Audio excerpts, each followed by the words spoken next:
भगवतीमै कालिन जोगे भगवतीमै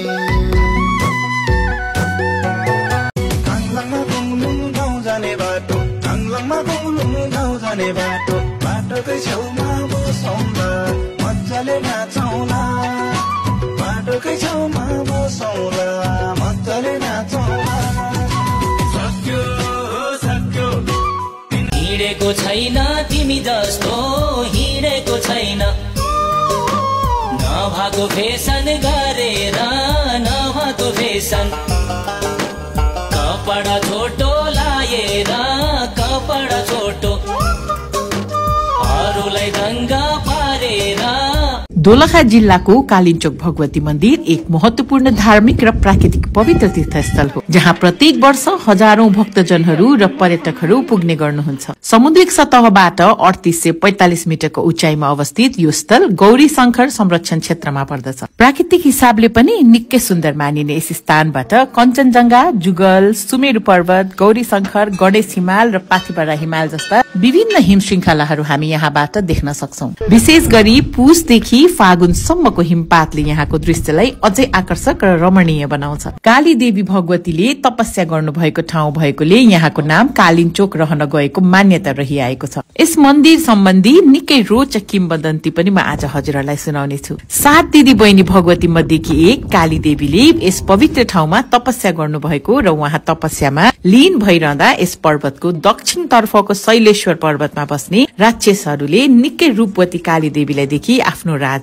समन्वय सम्बरसँग विवाह गर्ने प्रस्ताव राख्दा भगवतीले एउटा शर्त राख्नुभयो, युद्ध गरेर जिते भने म विवाह गर्छु। तर धेरै समयको युद्ध पश्चात पनि राक्षसहरूको जित भने हुन सकेन। लडाई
हेलो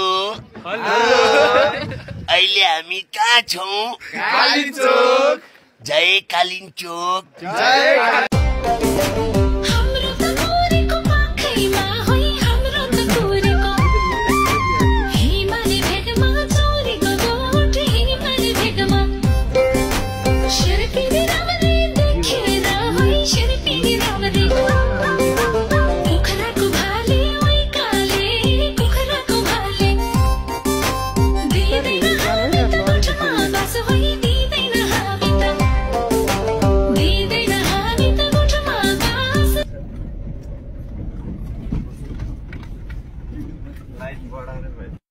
यति राम्रो ठाउँमा तपाईहरु काठमाडौँबाट जम्मा 20 मिनेटमा आउन सक्नुहुन्छ। तर तपाईसँग हेलिकप्टर छ भने मात्रै 20 मिनेटमा आउन सक्नुहुन्छ।